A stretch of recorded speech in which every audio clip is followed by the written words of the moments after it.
C'est d'accord avec l'idée de complémentarité. J'ai le sentiment effectivement que le jardinier est une belle métaphore éducative, une métaphore d'ailleurs qui s'inscrit dans la grande tradition de la philosophie de l'éducation. Rousseau déjà, puis tous les pédagogues, quelqu'un comme Makarenko disait l'enfant est malade, soignez le milieu. L'enfant est malade, soignez le milieu. L'organisation de l'espace, du temps, les stimulations, que lui seul pourra guérir et grandir. Donc vous allez créer cet environnement qui va lui permettre de se développer. C'est l'expression de la fameuse formule de Rousseau, faire en ne faisant rien. Je fais tout. Je suis là à guetter la moindre occasion de stimuler l'intelligence, à guetter la moindre occasion d'apporter des ressources, à imaginer les contraintes fécondes, etc. Et en même temps, je crée cet environnement, mais je ne peux pas prendre le risque d'apprendre à la place de l'autre. Je ne peux pas apprendre la natation à la place de l'autre. Je ne peux pas apprendre les mathématiques à la place de l'autre. Donc moi, j'aime bien cette idée du jardin. En même temps, je ne récuse pas complètement l'idée du berger. D'abord parce que le pédagogue, dans l'histoire, c'est pas celui qui instruit, c'est celui qui conduit, et qui conduit sur le trajet du précepteur. Il se passe beaucoup de choses sur le trajet. Moi, je suis un grand amoureux des trajets, et une des choses qui m'a beaucoup manqué pendant les périodes de confinement, pendant les périodes de visioconférence, c'est le trajet. Moi, j'aime bien prendre du temps pour aller quelque part, pour sortir de chez moi, et je pense qu'il faut que l'enfant sorte de chez lui pour aller à l'école, parce que dans cette sortie géographique d'un lieu, il y a quelque chose qui est symbolique de la sorte de toutes les formes d'enfermement pour aller vers les formes d'émancipation. Il faut sortir de chez soi pour aller vers l'autre. Donc je suis attaché à cette image du déplacement, du trajet, à cette image qui renvoie à un cheminement. Et en même temps, je comprends en quoi le berger peut apparaître comme une métaphore autoritariste. Alors le berger pédagogue serait un berger, j'ai essayé de trouver une formule qui antécéderait sans anticiper. C'est-à-dire qui serait devant, parce que nous sommes devant. Nous avons un devoir d'antécédence par rapport à nous avons un devoir d'antécédence qui nous impose de transmettre les langages qui leur permettent de parler, les outils qui leur permettent de comprendre le monde. Donc nous avons un devoir d'antécédence et en même temps nous ne pouvons pas anticiper sur ce qu'ils seront. Ce qu'ils seront leur appartient. Comme le disait Pestalozzi, il faut qu'ils se fassent œuvre d'eux-mêmes. Et donc on est devant et en même temps on est devant sans obturer leur avenir, sans définir leur avenir. Donc on antécède mais on n'anticipe pas. On précède, mais on prédestine pas.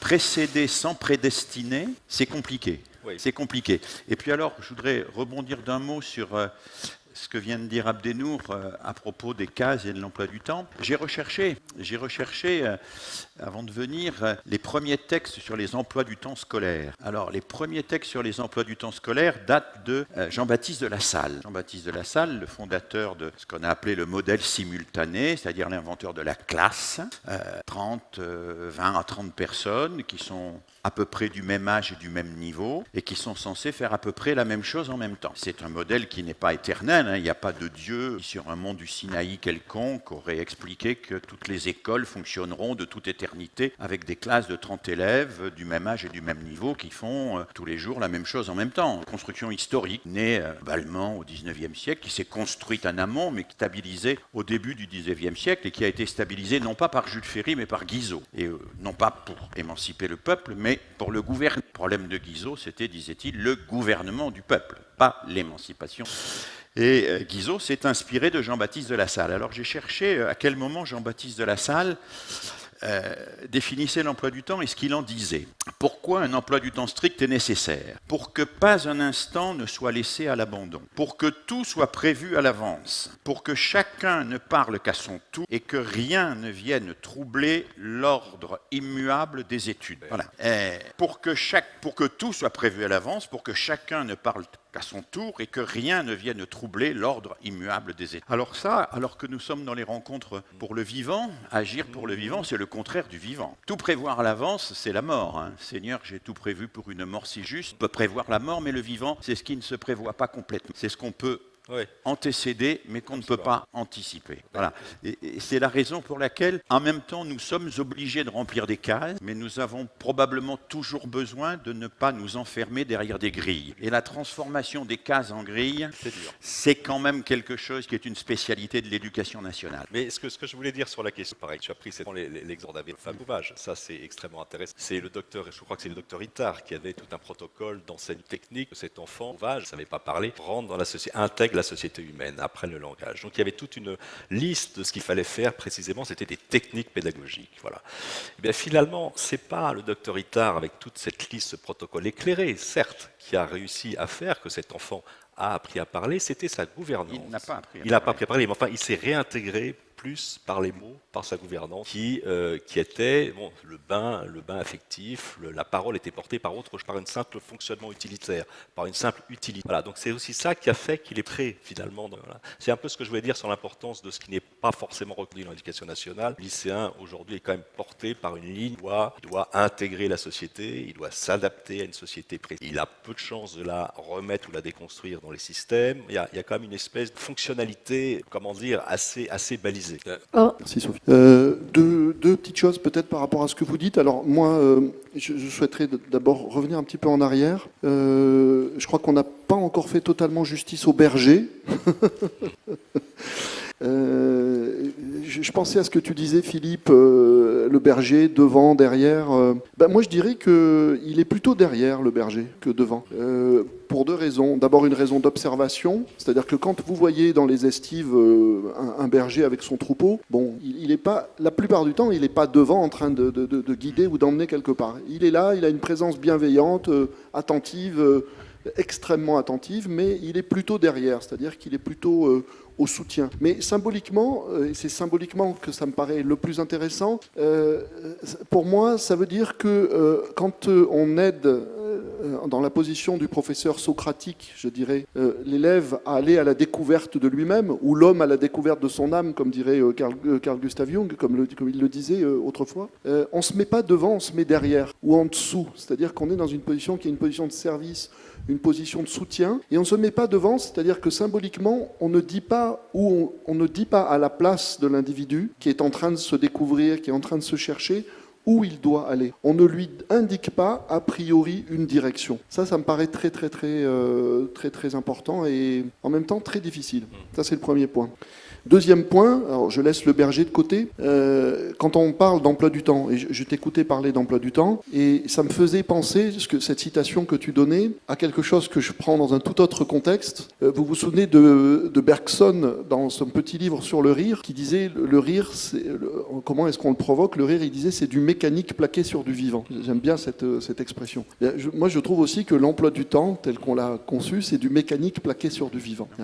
C'est-à-dire qu'il y a là-dedans, dans le fait de vouloir faire entrer la vie de l'enfant et de tous les enfants en même temps dans des cases qui sont prévues, qui leur imposent de faire telle chose à telle heure, de manière mécanique, etc. Je ne sais pas comment vous l'avez ressenti, si vous pensez aux collégiens que vous étiez, aux lycéens que vous étiez. Moi, je sais qu'en tant que collégien, en tant que lycéen, je l'ai vécu comme une privation de liberté absolument inadmissible et quelque chose qui m'installait dans le contraire du vivant, c'est-à-dire dans une passivité, un type de passivité énorme. C'est-à-dire je subissais, en fait. Parce que je devais faire des maths à 8 heures, je n'avais pas envie de faire des maths à 8 heures. Je devais aller en gym à 10 heures, je n'avais pas forcément envie d'aller en gym à 10 heures. C'est des choses très, très concrètes, en fait. Et j'y vois une des dimensions dont, et là, c'est une énorme question de fond de nos sociétés, une question de fond pérenne de nos sociétés, j'y vois une des manières dont la modernité a fait entrer l'individu dans des mécaniques. Par rationalisation du monde, on a fait entrer la vie vivante dans des systèmes. Et ce faisant, on l'a desséché. C'est-à-dire qu'on n'a plus donné à la vie vivante les conditions d'être vivante, c'est-à-dire on n'a plus donné à la vie vivante les conditions d'être vivifiée. Et donc paradoxalement, en voulant émanciper et souder d'ailleurs à travers des proclamations, qui étaient des proclamations d'émancipation des individus par l'éducation, etc., etc., il me semble qu'on n'est toujours pas sorti du péché originel de la modernité, qui est cette façon compulsive qu'on a dans tous les domaines, pas seulement dans le domaine de l'école, mais à commencer dans notre vie par le domaine de l'école, à faire entrer l'individu dans des organisations qui sont des organisations machiniques, qui conviennent à la vie de la machine, mais qui ne conviennent pas à la vie de l'être humain. Parce que justement, précisément, ça tue cette vitalité. Cette vitalité qui, chez l'enfant, commence avec cette spontanéité que tu évoquais tout à l'heure, et qu'il ne s'agit pas du tout de laisser à elle-même. Mais l'enfant, chez lui, il y a une éruptivité, si vous voulez, il y a une agitation que l'école souvent essaye d'encadrer, qu'elle essaye de canaliser, et que dans une certaine mesure, il s'agit de canaliser, mais la ligne de crête, je dirais, est là, entre canaliser et apprivoiser domestiquer et à partir de là dessécher ce que Bergson aurait appelé cet élan vital. Voilà. Donc pourquoi pas continuer à faire des emplois du temps, mais à mon avis, à partir du moment où on commence à entrer dans une réflexion critique de ce type, eh bien, ça nous invite à le repenser, pas à la marge, mais à le repenser véritablement à la racine. C'est-à-dire de faire de notre critique de l'organisation scolaire une critique racinienne, c'est-à-dire une critique radicale. Parce qu'il en va de la vie, il en va du vivant. Il en va aussi, à partir de là, d'une question, et cette question, en réalité, dans la plupart de nos débats, moi je vois, au niveau scolaire, elle n'est pas mobilisée, c'est sur quelle vision de l'être humain allons-nous bâtir notre école? Est-ce qu'on a encore véritablement une vision de l'être humain, ou est-ce qu'on a, et hélas de plus en plus, je pense qu'à la place, on a une vision de la performance du système? Moi, je suis peut-être un peu en divergence avec les deux points. D'abord, le berger. On va peut-être faire un sort au berger pour ne pas passer la soirée entièrement avec lui, quoique son compagnonnage est sans doute extrêmement fructueux. Le berger, peu importe qu'il soit devant ou derrière, ou à côté, ou à droite ou à gauche, antécéder, c'est connaître le précipice et identifier le ou les passages possibles. C'est avoir une vision des itinéraires ou des sentiers qui sont praticables à un moment donné. Et ça, aucun adulte ne peut s'exonérer de cela. L'enfant, parce qu'il naît infiniment démuni, a besoin d'adultes qui ont une vision de ce que sera son avenir, qui ont une représentation de ce qui est bon pour lui à un moment donné de son existence. Et il antécède d'abord chronologiquement, nous sommes là avant, et le fait d'être là avant nous donne un devoir d'assurer la continuité des choses, la continuité du monde, comme dit Hannah Arendt, mais ce n'est pas le devoir d'assurer la reproduction du présent. Assurer la continuité du monde n'est pas la reproduction du présent. Et puis alors le deuxième aspect, là je suis évidemment complètement d'accord sur ces cases qui deviennent des grilles, qui enferment et qui tuent le vivant. Et en même temps, là je suis obligé de dire que la gestion des flux humains ne pourra probablement jamais se passer de cela. Il y a eu un débat au cours du début du XXe siècle extrêmement dur entre différents partisans, différents pédagogues partisans de l'individualisation. Il y a eu en 1921 un livre qui a connu un succès colossal, qui a été oublié depuis, qui a été écrit par Édouard Claparède, un psychologue suisse, qui s'appelait L'école sur mesure. L'école sur mesure commençait par une sorte de métaphore. Claparède disait, quand vous chaussez un enfant, vous prenez sa pointe et vous ne mettez pas n'importe quelle chaussure à n'importe quel enfant. Et il disait, en revanche, à l'école, considérez que son âge, c'est-à-dire que vous n'avez pas pour son esprit le même égard que pour ses pieds. Et il demandait à ce qu'on construise l'école sur mesure et que l'on adapte systématiquement l'école à chaque enfant pour aller vers un enseignant entièrement individualisé. Et face à Claparède, un philosophe de l'époque, oublié aussi aujourd'hui, qui s'appelait Henri Boucher, défendait une école qu'il appelait plutôt personnalisée. Il disait, oui c'est vrai, il faut une école sur mesure. Mais il ajoutait, il faut aussi que l'enfant se mesure à l'école. Il faut que l'enfant, à un moment donné, comprenne qu'il y a des institutions et que ces institutions permettent à un collectif, parfois, d'atteindre des objectifs qui sont irréductibles à la somme des individus qui le composent. Et je pense que les deux sont vrais. Et que j'ai dit tout à l'heure qu'un des enjeux majeurs, c'était d'antécéder sans anticiper. Je dirais que sur la gestion du temps, l'enjeu majeur serait de réguler sans régulariser. Réguler, c'est-à-dire il faut des règles, il faut qu'à un certain moment, mais sans régulariser et sans normaliser et figer d'une manière définitive le temps à l'intérieur de quelque chose, interdirait la prise en compte de l'événement, la prise en compte du vivant, la prise en compte de ce qui va permettre de faire émerger de la pensée. Parce que la pensée n'émerge que sur l'événement et sur le vivant. Elle n'émerge pas dans la mécanique dont parlait Bergson. Voilà. Je crois que cette question des emplois du temps, elle est centrale dans l'éducation nationale parce qu'on ne pourra jamais probablement s'en passer, mais qu'en même temps, peut-être ne faut-il pas définitivement les figer. Et que ce qui nous arrive aujourd'hui, c'est qu'on a une conception du temps scolaire complètement figée. Par exemple, on a une semaine comme cela. Mais cette il va falloir la remplir. Mais Il y a déjà quelques présupposés dans cette semaine. C'est pourquoi la matrice serait la semaine. Pourquoi c'est pas 10 jours, le mois, le trimestre, voire la journée. Pourquoi c'est la semaine? On a décrété que c'était la semaine. Mais pourquoi toutes les semaines seraient identiques? Alors ça veut dire qu'on exclut les stages à l'étranger, les classes transplantées, on exclut le fait, par exemple, si on a une résidence d'artiste, d'aller travailler 2 journées complètes à faire du théâtre. On exclut le fait d'aller herboriser pendant une journée ou 8 jours pendant les cours, pendant ce moment-là. Pourquoi cela? Donc c'est un premier implicite qu'on peut peut-être interroger. Pour l'enseignement des langues, par exemple, on sait très bien qu'aucun enfant, aucun adolescent n'a jamais été un échec en langue dès lors qu'il a été plongé 3 mois dans un bain linguistique, alors que 7 ans d'anglais ou d'espagnol à 3 ou 4 ou 5 heures par semaine ne fait parler personne véritablement l'anglais ou l'espagnol. Si la question c'est l'apprentissage de la langue, poser la question de comment faire pour que cet apprentissage de la langue étrangère soit réellement effectif, peut-être qu'il ne faut pas l'enfermer dans un emploi du temps horaire, penser une autre modalité.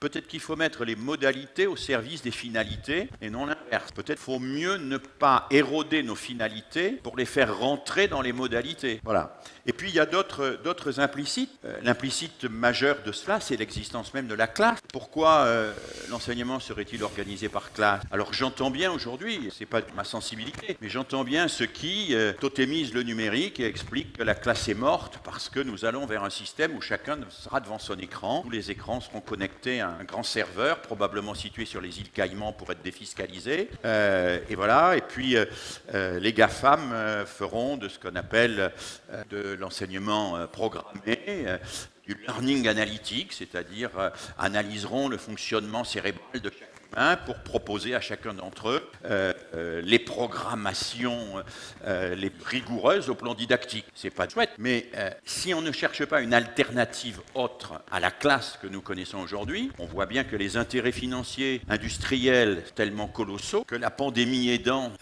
le distanciel se systématisant, peut aller vers un système où effectivement on fera disparaître la classe au profit d'une individualisation et du tout numérique. On est chez soi, oui. Ah, on peut être chez soi, oui, bien sûr. On perd le trajet. Le collectif.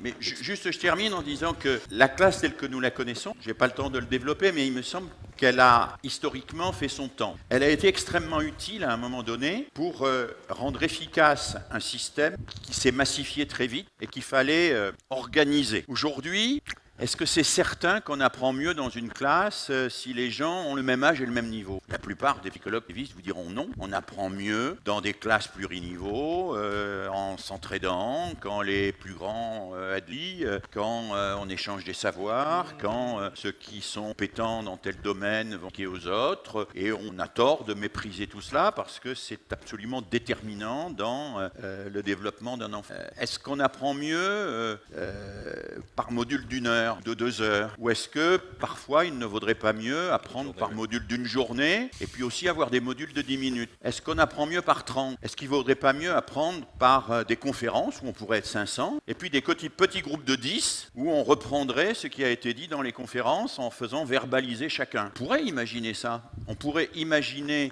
d'organiser les modalités en fonction des finalités. D'autant plus que si je prends cet exemple-là, des conférences, les recherches montrent que plus le public est nombreux, plus la parole magistrale est efficace. C'est ce qu'on appelle l'effet d'ancrage. C'est-à-dire que si vous parlez devant 20 personnes, elles vont écouter, ça va rentrer un peu dans leurs oreilles. Si vous les mettez dans un groupe où elles sont 2000, elles vont attribuer à la parole l'importance du groupe. C'est-à-dire le groupe va donner à la parole une importance beaucoup plus grande. Donc si on veut, à la limite, pourrait plaider, comme le faisait déjà Comenius au début du XVIIe siècle, on pourrait plaider en disant mais il vaut mieux quelques très bons enseignants conférenciers qui font des conférences devant 500 personnes plutôt qu'une multitude de cours magistraux médiocres, de cours magistraux médiocres. Et puis après les conférences, on pourrait faire par exemple des groupes d'appropriation. Les gens se réunissent par 5, par 8, par 10, ils reformulent, ils en parlent. Autrement dit, je ne veux pas plaider pour cette formule, mais je veux dire simplement, la formule de l'emploi du temps, elle nous enferme dans un certain nombre de mécaniques implicites et elle nous interdit d'explorer des formules qui pourraient être des formules vivantes, adapté au contenu de savoir sur lesquels on veut travailler et à la nature des enseignements. Étudier les SVT, c'est pas pareil qu'étudier l'éducation physique, c'est pas pareil qu'étudier la physique, c'est pas pareil qu'étudier les langues étrangères. Il n'y a pas de raison que tout ça soit enfermé dans le cadre de 55 minutes. Il n'y a pas de raison, autre sorte de rationalisation post-taylorienne qui, à bien des égards, est complètement ringarde, inadaptée, qui a été utile à un moment quand on a massifié et qu'il fallait organiser, mais qui aujourd'hui s'avère quand même génératrice de difficultés réelles et d'une lassitude réelle aux élèves. Voilà, je lance quelques idées en vrac. Là. Philippe, juste, ce qui est intéressant aussi, c'est de voir que ce système taylorien isole les élèves, chacun dans un maître qui va leur... mais aussi spécialise outrageusement les savoirs. C'est ça qui est intéressant, c'est quand on fait des grilles comme ça, on va avoir la littérature, puis la physique, etc. On isole et on spécialise les savoirs, et on donne sur ces savoirs des éléments qui forcément les historicisent pas, ni les contextent pas, ni les mêlent pas aux autres savoirs. C'est aussi tout cet aspect qui paraît fondamental aujourd'hui, que les savoirs participent d'un corps d'idées, de représentation générale, et qui ne sont absolument pas travaillés dans les écoles et dans ces systèmes-là, parce qu'au fond, le prof de physique va faire son cours sur des objets, sans penser que la physique elle-même participe d'une histoire de la physique, d'une histoire des représentations. Moi, j'ai toujours appris en physique ou en mathématiques, je pensais que les mathématiques et la physique, par exemple, étaient des sciences avancées, que ce sont des sciences, mais que les vérités étaient absolument établies, n'étaient pas reformulables. Ce sont des vérités construites. Les grandes révolutions scientifiques aujourd'hui, c'est le thème de l'incertitude, d'incomplétude, etc. Donc cette manière aussi de considérer les disciplines, en les spécialisant, les retire d'un mouvement beaucoup plus général qui est qu'elles sont l'expression d'un corps beaucoup plus vaste qu'on n'étudie pas. Et si on ne l'étudie pas, on a du mal soi-même comme étudiant ou comme lycéen, à faire l'exercice du questionnement et de l'expérimentation absolument vitale. La popularité des savoirs et cette façon de raisonner par grille nous empêche l'exercice de l'expérimentation, de la créativité, éventuellement de la découverte également. Et ça, je pense que c'est absolument vital. À mon tour, je réagis un peu sur deux ou trois choses que tu disais, Philippe. En fait, moi, j'ai plutôt envie de me taire et de t'écouter. C'est vrai. Bon, je réagis quand même sur deux, trois choses. D'abord, au niveau des présupposés de cet emploi du temps, il y en a au moins deux autres, qui est le présupposé des horaires. C'est-à-dire que, et on a tous été instruits comme ça par l'école, on commence le matin à 8h, 8h30 ou 9h, et puis on en a à rester assis sur sa chaise jusqu'à 16h30, 17h30, 18h, 18h30, etc. Je pense qu'il serait vraiment temps de revisiter cela, surtout quand les disciplines commencent au fur et à mesure de la journée s'empilent comme les couches d'un millefeuille et que la capacité d'attention, la curiosité intellectuelle, etc. s'émoussent de manière mécanique. Donc comment est-ce qu'on organise les journées de travail ? Moi je pense qu'il s'agirait d'avoir l'intelligence au moins de commencer à une heure différente selon la saison, des choses très très simples comme ça. C'est-à-dire que quand on voit, et on l'a été nous-mêmes, mais quand on voit le matin des élèves qui sont en train d'attendre leur bus à 7h ou 7h30 dans le froid et la nuit l'hiver, quelque chose qui est pour moi de l'ordre de l'absurdité. Qu'est-ce qui justifie ça ? Ah ben oui, mais parce qu'il y a des parents qui, à cette heure-là, partent au travail. C'est-à-dire que tout ça, c'est solidaire aussi d'une organisation générale de la société. Mais est-ce que ce qui prime dans ce cas-là, c'est l'intérêt de l'enfant, véritablement, et des finalités qui sont des finalités éducatives ? Donc on pourrait commencer plus tard. Puis à mon avis, il ne s'agit pas d'aller très très loin dans la journée. C'est-à-dire que l'enfant n'est pas fait, me semble-t-il, pour rester les fesses assises sur une chaise toute la journée. Il y a quelque chose qui est antithétique avec son développement. Donc là, dans la constitution même horaire, il y a un présupposé qu'il faudrait interroger. Deuxième présupposé auquel on peut penser, en plus de tous ceux que tu as évoqués, la question des disciplines. C'est-à-dire que dans ces cases, on met des noms de matières, comme on dit. On fait géo, on fait etc. On pourrait ouvrir l'éventail, on essaie de le faire. On pourrait ouvrir l'éventail beaucoup plus. Mais pourquoi partir de l'idée que obligatoirement, à tel niveau, tout enfant doit étudier toutes ces disciplines ? Pourquoi cette limite de la discipline ? Pourquoi donc cette limite de la discipline ? Donc, bon, je soulève simplement cette question. Deuxième point sur lequel je voulais réagir, c'est ce que tu disais, Henri. Est-ce qu'on est une école qui favorise l'éveil de la créativité ? Tout à l'heure, je disais que l'enfant est vivant. Il s'agit de lui donner l'opportunité avec l'école et avec l'éducation en général d'augmenter sa puissance d'agir, dirait Spinoza, c'est-à-dire d'augmenter sa vitalité.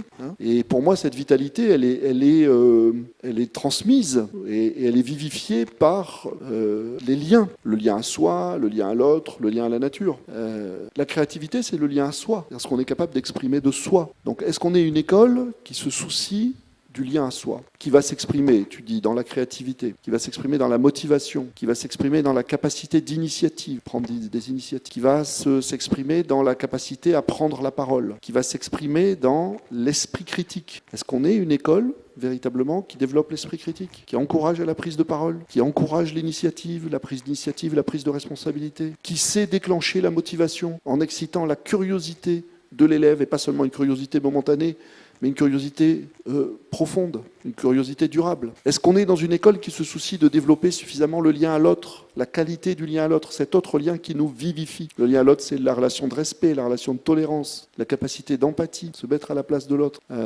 Et puis, toutes les vertus de solidarité, d'engagement. Moi, souvent dans l'école, je répète quelque chose. Philippe, tu dois pouvoir m'éclairer là-dessus. Pourquoi le concept d'équipe n'a pas reçu dans notre système scolaire une dignité qui va bien au-delà du cours de PS, quand il s'agit de faire une équipe deux équipes de foot pour qu'elles jouent l'une contre l'autre. On continue de faire travailler les individus les uns à côté des autres dans ce qu'on appelle la classe autobus, la classe autocar. On est comme dans un bus, les uns derrière les autres, tout le monde tourné vers le professeur, vers la parole du professeur. Donc pourquoi on est aussi loin de choses qui relèvent, à mon avis, du bon sens humain? Et puis le lien à la nature. Le lien à la nature, c'est-à-dire que nos élèves, dans la plupart des établissements, comme nous tous d'ailleurs dans nos environnements urbains, la nature est quelque chose de lointain, quelque chose d'assez exotique, dans lequel on va en vacances ou en week-end un petit peu, on va se promener. Comment est-ce qu'on peut retrouver une sensibilité écologique si ça ne passe pas par la mise en culture d'une sensibilité profonde à la nature qui ne peut relever elle-même que d'une familiarité quotidienne avec l'ensemble du vivant. Donc pourquoi est-ce que dans chaque école on ne cultive pas? Pourquoi est-ce que dans chaque école on n'élève pas des animaux? Pourquoi est-ce que dans chaque école on ne propose pas à tel ou tel moment de la journée d'aller marcher dans la nature? Simplement, il ne s'agit pas nécessairement d'avoir en face de soi à chaque coup le panorama grandiose des arbres, mais simplement observer un milieu naturel, vivre au quotidien dans un milieu naturel. Ah bah oui, mais pour ça, pour la plupart, il faudrait faire des dizaines de kilomètres, etc. Je dis ça a l'air anecdotique, mais ça nous montre également que la difficulté auquel on se heurte très souvent avec les problèmes de l'école, surtout quand on dit « ah bah il n'y aurait qu'à faire ça ». C'est qu'on s'aperçoit à quel point l'école est la caisse de résonance de problèmes de fond de nos sociétés. Tout à l'heure, je disais l'organisation de l'école en termes horaires, mais l'organisation de l'école en termes horaires, comme je le disais en passant, elle est liée à l'organisation du travail dans nos sociétés. Bien sûr. Et si nous n'arrivons pas à donner à l'école les finalités réelles qui devraient être les leurs, c'est parce que nous avons un système général qui fonctionne selon des finalités qui ne sont pas les finalités du développement de l'humain, Nous vivons dans un monde libéral, de plus en plus libéral au point de devenir largement ultra-libéral, dont le mot d'ordre, dont le mantra est « il faut que ça rapporte ». L'école, c'est un énorme budget, donc il faut qu'il y ait un retour sur investissement. Donc il faut fabriquer de l'individu performant. Donc il faut fabriquer de l'employabilité. Donc il faut fabriquer de l'adaptabilité. Donc, il faut donner à l'école des finalités qui, à mon avis, sont tout autres que celles qu'on commence à évoquer là. Et moi, en tant que pédagogue, alors tu le disais, Sophie, tout à l'heure, je suis inspecteur général d'éducation nationale, même si là, je suis pas escalité, là, je suis dans le civil. Je suis souvent frappé par cette très grande difficulté, qui est que quand on veut réformer sans parler des révolutionner, mais déjà réformer un certain nombre du côté de l'école, on se heurte très vite à des logiques qui sont des logiques globales, qui sont des logiques de société, qui sont des logiques de civilisation, qui semblent presque condamner, mais dis-moi le contraire ou dites-moi le contraire, à la marge ces réformes qu'on veut introduire. Parce qu'il y a une espèce de, si vous voulez, de bulldozer de la logique générale qui empêche souvent l'école d'être à contre-courant comme elle aurait envie de l'être, parce qu'il y a aujourd'hui en France des milliers de professeurs, des milliers de chefs d'établissement qui sont conscients de ce qu'on est en train de dire et qui essaient de le mettre en œuvre. Mais ils ont souvent, et ils peuvent en témoigner au jour le jour, le sentiment d'être à contre-courant de logiques extrêmement puissantes qui sont des logiques mortifères. Ça, on est d'accord. Oui. Non, vas-y. Je suis assez d'accord avec l'analyse globale juste quelques remarques un peu ponctuelles et puis j'évoquerai des problèmes plus généraux. D'abord, la classe autobus, on a tendance à penser qu'elle est systématique, qu'il n'en est rien. D'abord, il y a énormément d'enseignants qui organisent leur classe autrement. D'autre part, quand on parle du lycée, il ne faut pas le réduire au lycée d'enseignement général. Les lycées professionnels ne pratiquent peu ou pas la classe autobus. Dans les lycées professionnels, on est un atelier, on est sur le terrain, on est en bleu de travail. On est dans des cadres professionnels radicalement différents, dans les lycées technologiques aussi.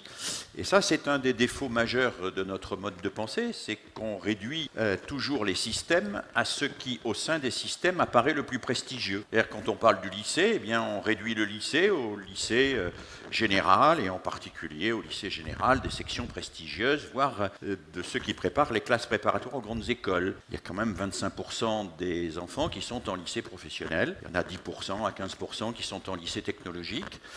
Et il y en a qui ne sont pas en lycée du tout, d'ailleurs. Il faut aussi entendre cela.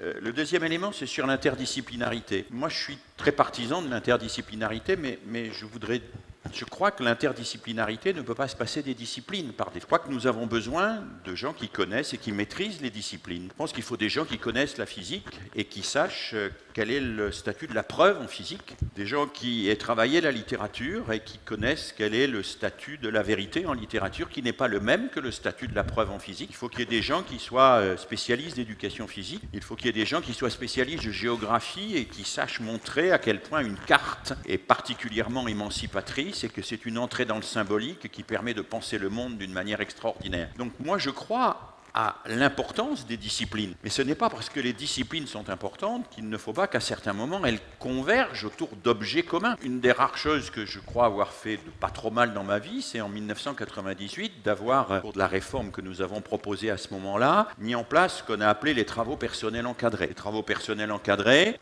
qui sont défunts aujourd'hui complètement, c'était donc des travaux qui étaient la plupart du temps individuel ou en petits groupes, souvent en petits groupes, autour d'une thématique choisie par l'élève, faisait l'objet d'un travail de recherche documentaire approfondi, qui était encadré avec des temps d'encadrement par des enseignants de disciplines différentes, qui devait comporter des volets articulant des disciplines différentes, un texte en langue étrangère, un texte à caractère économique, un texte à caractère philosophique, par exemple, autour d'une même problématique, qui faisait l'objet d'un dossier, et ce dossier était défendu lors d'une soutenance. Nous avons eu beaucoup de mal à faire passer les TPE. Le plus gros syndicat d'enseignants a défilé contre les TPE. Quelques années plus tard, quand un ministre a voulu les supprimer, il a défilé pour le maintien des TPE. Bon, ce qui était une victoire posthume, enfin, une victoire quand même. Et néanmoins, les TPE ont disparu. Ils ont disparu de la classe de première, puis de terminale, etc. Et le grand oral qui vient d'apparaître aujourd'hui est probablement une épreuve intéressante, mais qui me semble ne pas avoir cette profondeur, excusez-moi, je plaide pour ma paroisse, de ce que nous avions fait avec les TPE, où il y avait un travail de préparation interdisciplinaire avec les professeurs, préparer un dossier, on étudiait une question en articulant divers aspects et on s'exprimait sur un travail que l'on avait fait. C'était pas de la rhétorique simplement. C'était pas un grand oral de Sciences Po en miniature vendu un peu de manière bâclée en terminale. Donc je crois à une interdisciplinarité qui permette sur des objets de faire se rencontrer des disciplines différentes. Et je crois que c'est quelque chose d'important. Ensuite, sur le lien avec la nature que vient d'évoquer Abdel, moi je suis très sensible à cette question, mais à condition de ne pas confondre la nature avec les petites fleurs. Voilà, moi je me référerai beaucoup à Rousseau là-dessus. Et aujourd'hui, je pense qu'il y a de grandes ambiguïtés sur ce rapport avec la nature. Rousseau, on peut lui reprocher des tas de choses, d'avoir abandonné ses enfants et tout ça, mais on ne peut pas lui reprocher de ne pas avoir pensé le rapport à la nature de l'enfant. Ça. Et Rousseau dit, si on met l'enfant dans la nature, ça n'est pas pour qu'il y fasse ce qu'il veut, c'est pour qu'il apprenne qu'on ne peut pas faire ce... C'est extrêmement intéressant, ça. Si on met l'enfant dans la nature, ça n'est pas pour qu'il y fasse ce qu'il veut, c'est pour qu'il apprenne qu'on ne peut pas faire ce qu'on veut. Parce que la nature résiste à sa toute-puissance. La nature résiste à son caprice, et la résistance de la nature est vécue par l'enfant comme un outil pour construire son indépendance et son autonomie, bien plus que l'ordre, la parole ou la discipline imposée par l'adulte. Ce qui veut dire que quand on est dans la nature à faire un potager, comme c'était suggéré par Abdenour, quand on travaille, comme c'est le cas dans certains pays du nord de l'Europe, une demi-journée par semaine en mécanique, en ébénisterie, et puis une autre demi-journée par semaine de la 6e à la terminale, en cure, en cuisine, etc. Quand on est confronté à ces objets-là, eh bien, on ne peut plus rester dans le registre du caprice. Faire un tabouret à pied, à 3 pieds, sans col ni clou qui tiennent debout, ça nécessite de travailler avec l'objet. Ça nécessite de se coltiner la résistance de l'objet. Ça nécessite de comprendre que la nature, ça n'est pas le lieu de l'expression de notre caprice et de notre toute-puissance dont on peut faire absolument n'importe quoi. C'est pas un parc d'attractions. C'est des objets qui ont leurs règles, qui ont leurs lois, qui existent selon des principes dont je fais partie d'ailleurs, qui nous dépassent, et que je ne peux lui commander qu'en lui obéissant dans quelque chose qui est un faire avec et non pas un faire sur, et que je ne suis pas dans la posture de toute puissance du maître et possesseur de la nature qui décide ce qu'il veut et qui fait ce qu'il veut de la nature. Et ça, je pense que c'est pour ça que c'est très important. Je dis toujours en rigolant, il faut que les gamins apprennent que c'est pas en gueulant sur les tomates qu'on les fait pousser.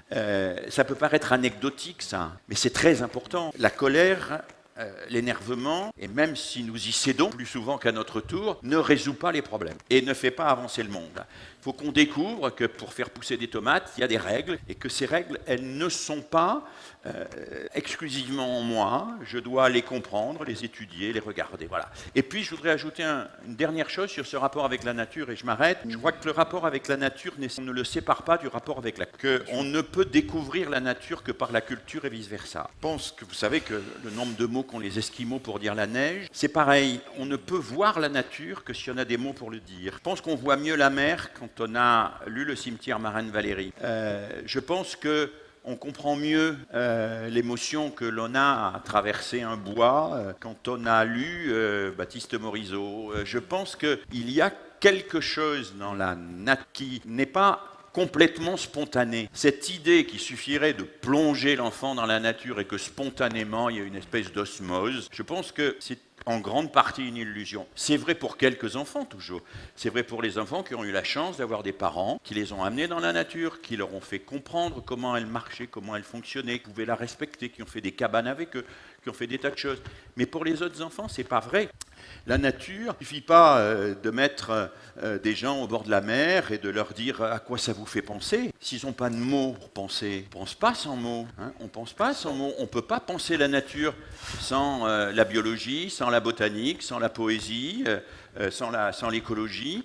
Et donc, cette idée qu'il suffirait de mettre dans la nature l'enfant me semble en grande partie une illusion, mais ce n'est pas ce que disait Abdenour, bien évidemment. Non, effectivement, c'est pour ça qu'en arrivant, tu vois, avant d'arriver, je me suis creusé la tête, parce que quand on parle de la nature et d'éduquer les enfants, sensibiliser les enfants à la nature, on a tout de suite, c'est le cuicui les petits oiseaux, tu vois. Voilà. Et justement, c'est pas le cuicui les petits oiseaux, c'est pour ça que je proposais cultiver, élever, etc.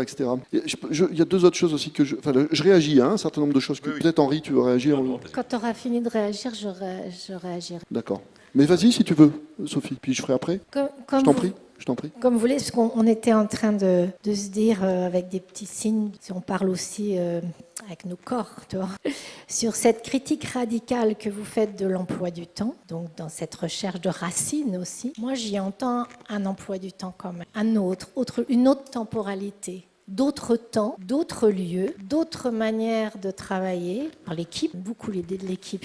Comment on fait équipe, pas que dans le sport, que pas sur cette question de l'équipe. Et puis aussi ce que disait Philippe sur il faut aussi que l'enfant se mesure à l'école, au regard de l'école sur mesure, parce que ce que nous observons beaucoup d'un point de vue psychologique, psychique, c'est que le un parmi les autres est compliqué aujourd'hui. C'est-à-dire de devenir un parmi les autres et ne pas rester la merveille du monde de ses parents. C'est-à-dire aller dans ce grand bain de l'école où justement il y a l'apprentissage de l'autre. On aime, on l'aime pas, on nous énerve, on va aller y penser ses émotions. Et donc on se disait, est-ce que définitivement vous bannissez notre magnifique tableau que nous avons fait faire on va par travailler. caprice, Philippe, Non, on à peut y aller. l'équipe Comuna. Ou est-ce que vous barrez lundi les jours de la semaine, vous y mettez, je sais On pas. peut y aller. Ah mais oui, moi j'ai envie de vous voir Moi, je vais bouger. laisser parler, puis je vais J'ai m'occuper envie de du vous voir tableau. bouger. Nous avons, j'imagine, envie de vous voir bouger. Voilà, je ferai d'autres inserts après. Oui, oui. Non, mais en t'écoutant, je pensais l'apprentissage de l'autre qu'on fait à l'école. Je crois qu'on l'a confondu longtemps et on continue de le confondre avec l'obéissance à un ordre qui n'a rien à voir avec les finalités fondamentales de la vie humaine. C'est-à-dire que le problème n'est pas le principe de l'apprentissage de l'autre, au contraire. Il s'agit de cultiver ce que j'ai appelé moi tout à l'heure le lien à soi et le lien à l'autre en même temps que le lien à soi. Apprendre à prendre sa place parmi les autres. Mais est-ce que c'est ce qu'on apprend véritablement aujourd'hui en faisant entrer l'enfant dans ce qu'on appelle si bien le système scolaire? À mon avis, le vice est là. Alors attendez, je suis très curieux, donc faut que je regarde quand même ce que fait Non, Philippe. non, allez-y, parce que moi j'ai besoin d'un peu de Ah, ça temps. y est, il est parti là. Voilà. Il va Vous avez le droit de bouger, justement. il va nous expliquer ce qui... Et là, Mais, ça apparaît là, normalement, non? Je Vas-y. bricole et puis vous... Ouais. Pendant que tu bricoles, moi je réponds à deux, trois trucs que tu as dit parce que... Henri, prends une autre couleur de crayon si tu veux. Oui, bah non, mais voilà, il y a Philippe qui est là, je vais pas le... Plusieurs choses. Tu disais, Philippe, nature, n'oublions pas la culture, mais en réalité, les deux sont liés. Je me souviens, je l'ai dit assez souvent, j'avais un peu thématisé dans mon livre Histoire de l'humanisme en Occident, un des premiers qui parle de la culture, c'est Cicéron, qui parle de la culture de l'âme, il parle de la cultura animi, donc de la culture de l'âme, comme d'une agriculture de l'âme, c'est-à-dire d'une mise en culture de notre humanité, d'une mise en culture de notre intériorité. C'est-à-dire que si nous sommes le jardinier, nous avons d'abord à être, ou aussi à être le jardinier de nous-mêmes, dans un projet qui est un projet d'accomplissement de soi. Donc en effet, les deux ne sont pas séparés. Deuxièmement, par rapport à tout ce qu'il est possible de faire à un enfant ou aux enfants dans la nature, il y a cette dimension active qu'on évoquait, c'est-à-dire se confronter, comme tu l'as dit, à la résistance d'une altérité, etc. D'ailleurs, je pense que pas mal de nos grands politiques ou de nos grands intellectuels, il faudrait peut-être pas le faire à la mode chinoise, c'est-à-dire les envoyer de manière autoritaire à la campagne, mais ça leur ferait peut-être du bien de temps en temps de partir à la campagne et de se confronter à des vrais travaux, à des vraies difficultés qui salissent les mains et qui ne sont pas simplement la production théorique de grandes idées.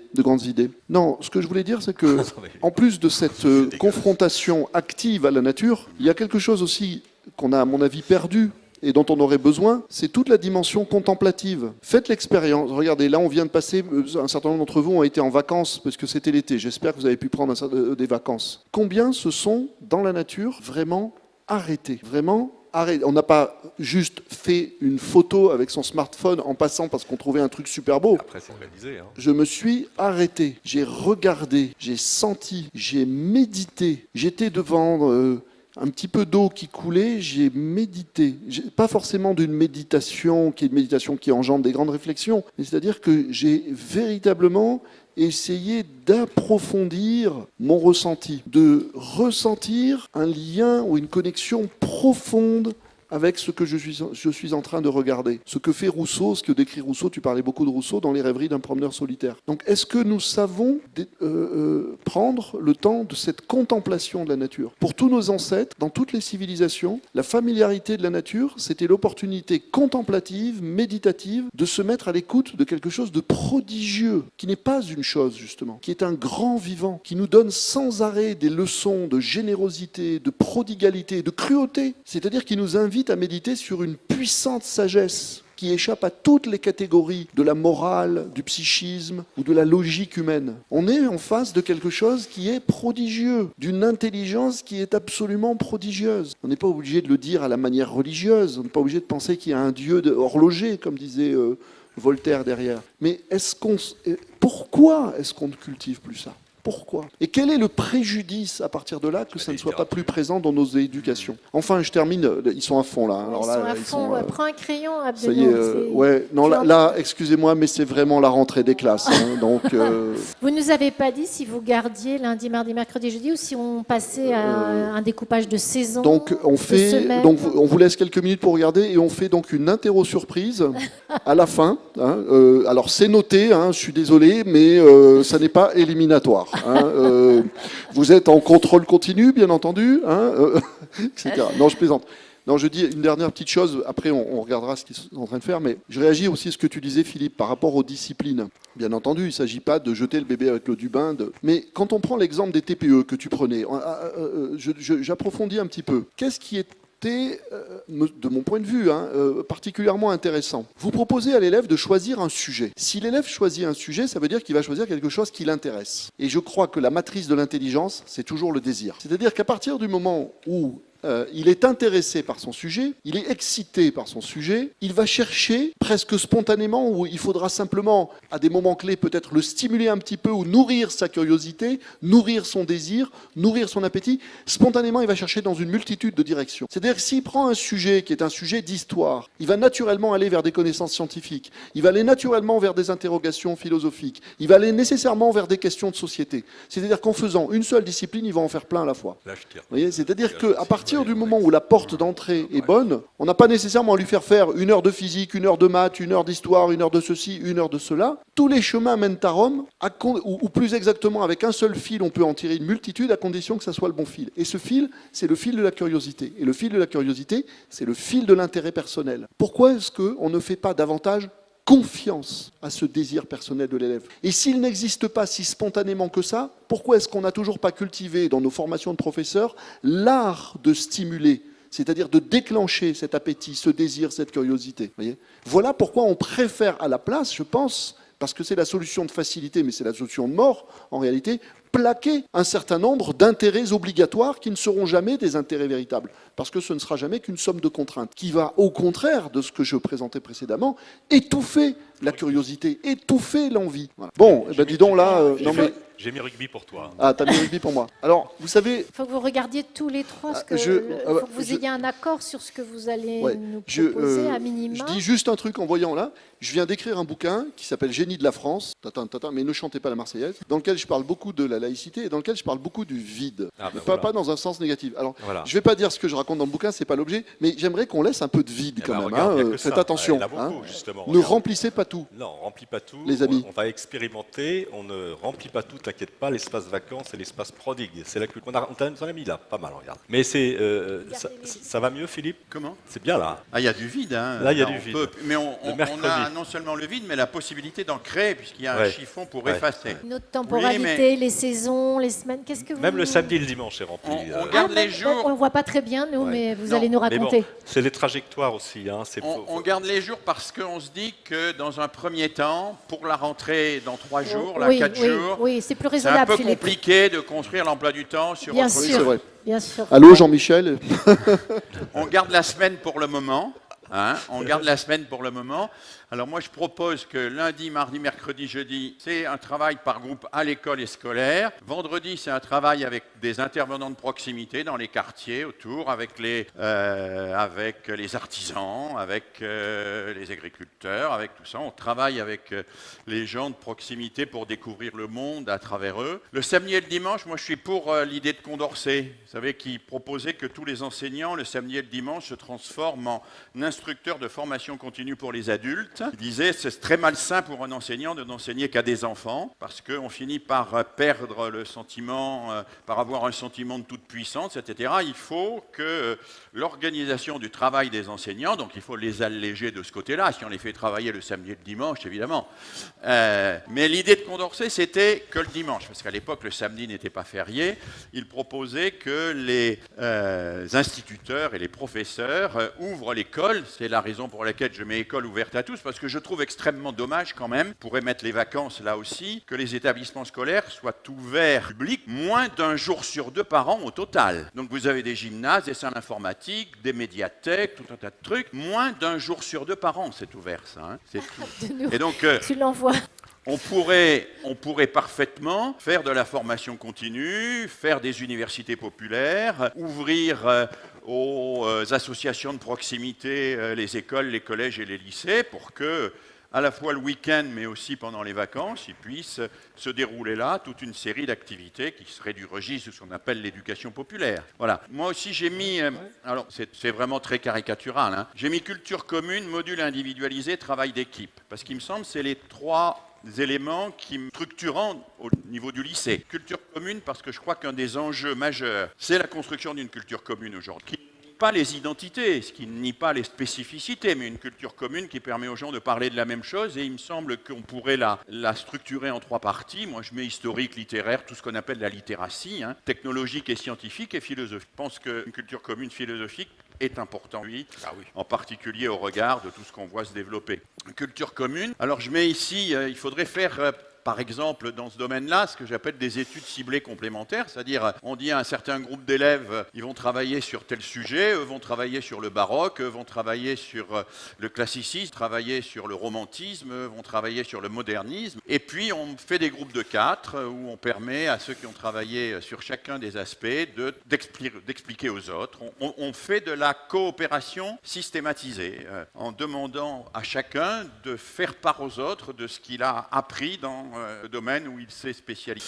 Puis je notais ici, il faut des modules individualisés parce qu'on sait bien que les élèves ne sont pas tous au même niveau. Là, il faut un référentiel de compétences. Moi, je ne suis pas à faire des compétences la totalité du programme, mais il faut pouvoir savoir là où les élèves ont des besoins.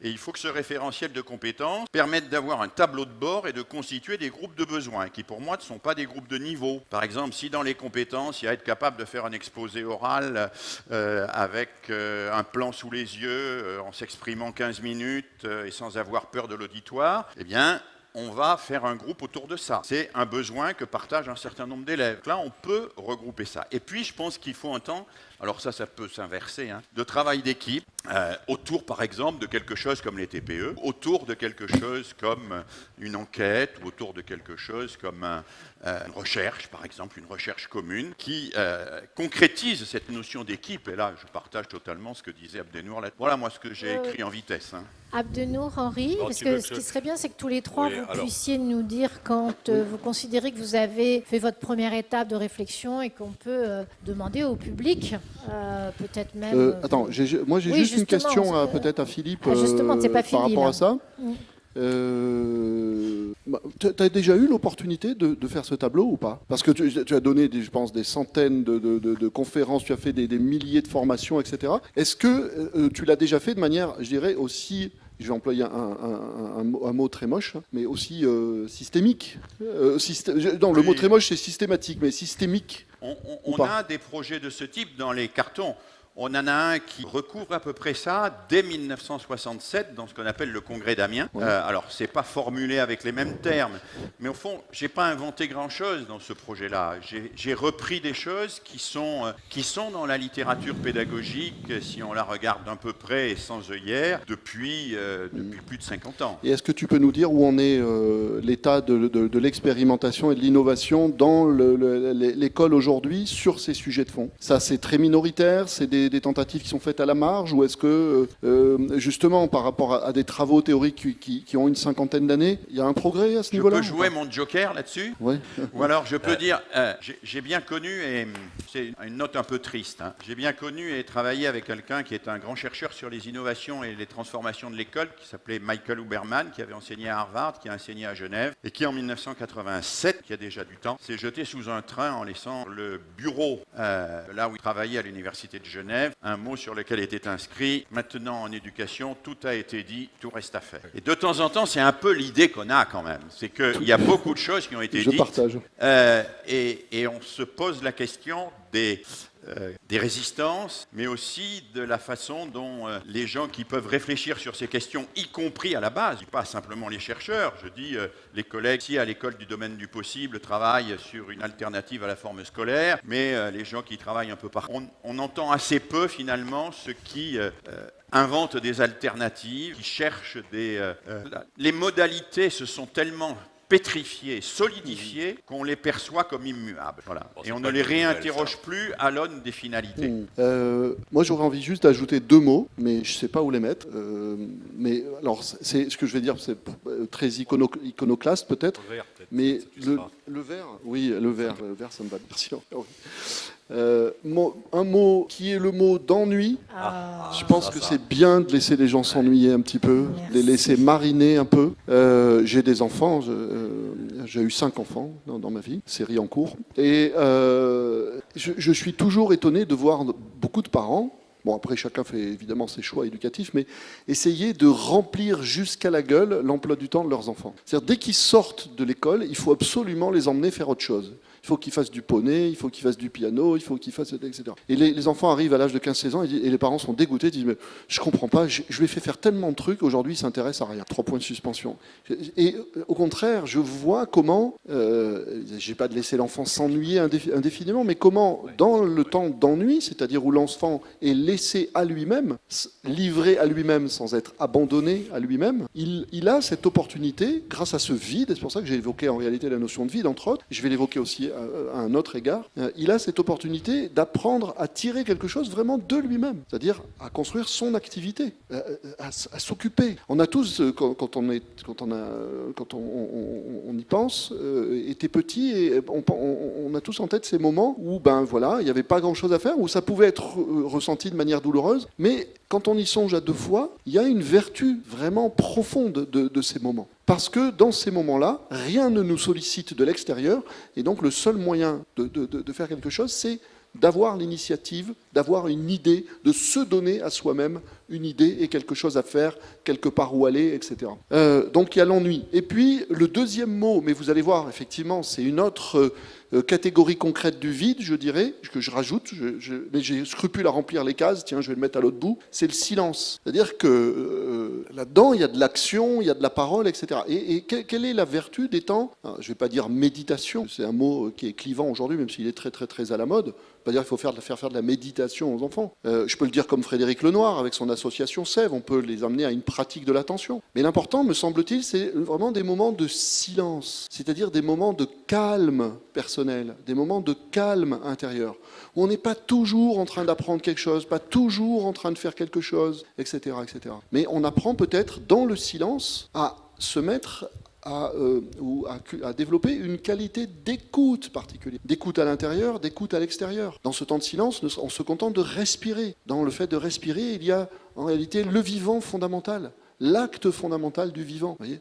Et là aussi, je suis toujours étonné parce que j'observe à quel point on a tendance à ajouter sur ces expériences fondamentales, à empiler sur ces expériences fondamentales beaucoup de choses. Et j'ai toujours peur qu'en empilant, on écrase. Et qu'en empilant, on étouffe ce qui peut se jouer là de fondamental. Parfois vous êtes dans l'ennui, parfois vous êtes dans le silence, parfois il n'y a rien à faire, vous êtes assis simplement, et là vous avez par exemple cette prise de conscience extraordinaire, dire mais tout est là, qu'est-ce que je veux faire de plus? Qu'est-ce que je veux ajouter de plus à ma vie? Quel accomplissement, quelle réussite, quelle réalisation, etc. Et vous sentez un sentiment qui est un sentiment de plénitude profonde, et cette plénitude profonde ne s'appuie sur rien d'extérieur. C'est même pas je dirais même pas sur le plan émotionnel, c'est même pas une joie, vous n'êtes même pas dans la joie, vous êtes simplement. Et je pense qu'il est jamais trop tôt pour faire proposer ce type d'expérience de soi. Bon, c'est pas grand-chose, hein, c'est le moins qu'on puisse dire. Beaucoup, c'est beaucoup. Est-ce que vous ne... Juste pour dire que le silence, ça peut être aussi un temps de lecture, Oui, ça peut oui, être oui. aussi un temps d'écriture, et je trouve que c'est très important ce que vient de dire Abdenour, parce que si on regarde de près le quotidien d'un collégien ou d'un lycéen, quel est dans sa journée le temps consacré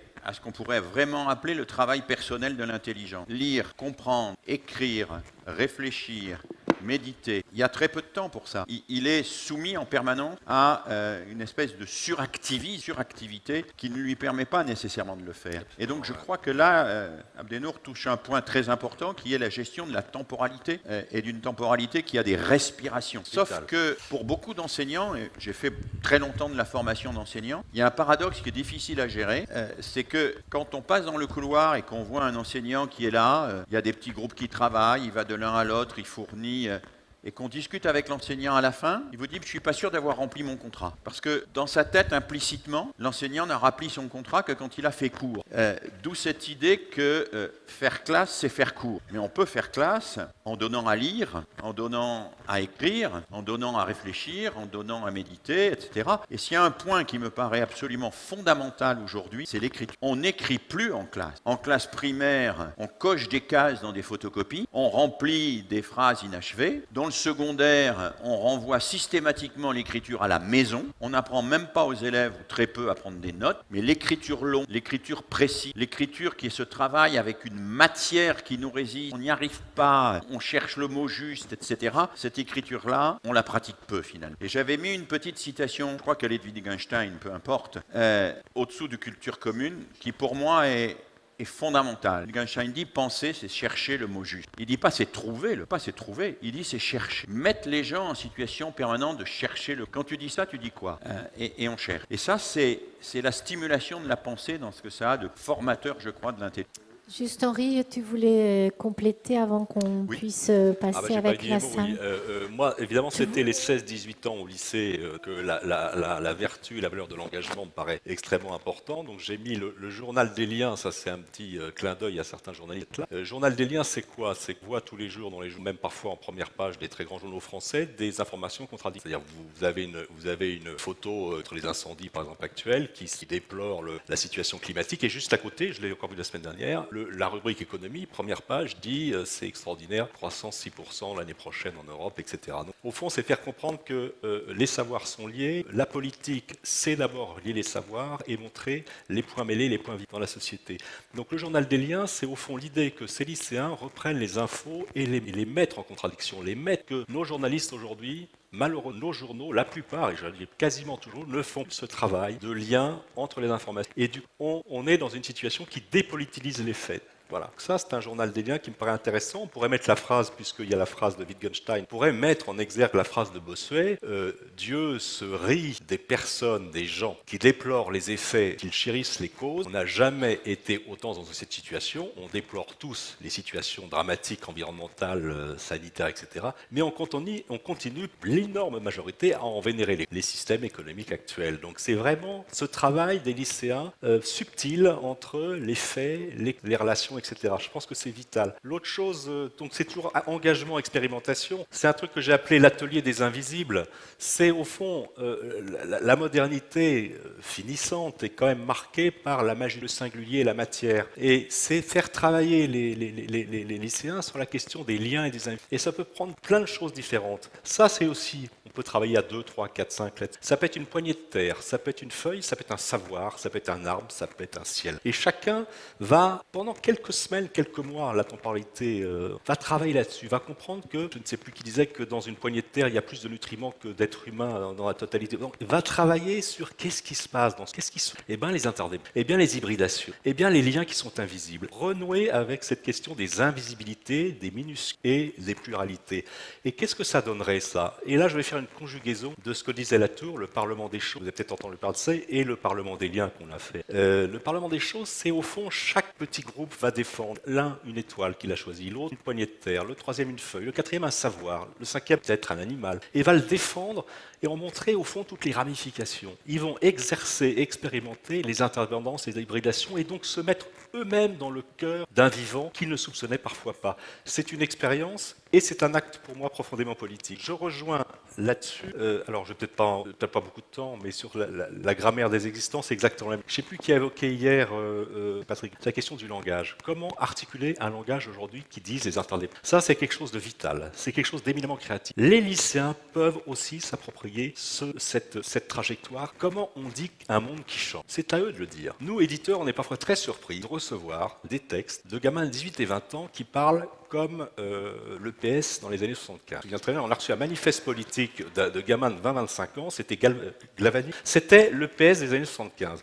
C'était les mêmes mots, les mêmes articulations. Les grammaires, quand le réel change, les grammaires changent. Et est-ce qu'on peut dire, est-ce qu'on peut encore articuler des phrases avec un sujet, un verbe et un complément? Est-ce qu'aujourd'hui, c'est le sujet qui actionne un verbe qui donne son... C'est des vraies questions aujourd'hui philosophiques et donc éminemment politiques. Ils peuvent travailler là-dessus, les lycéens.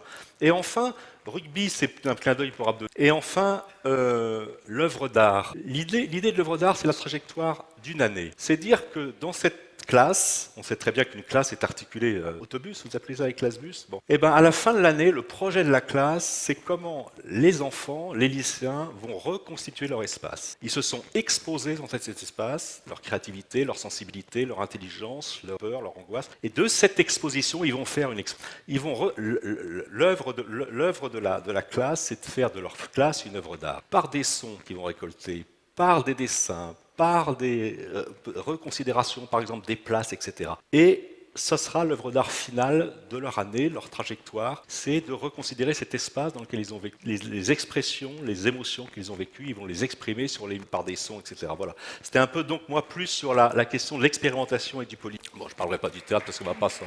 Merci.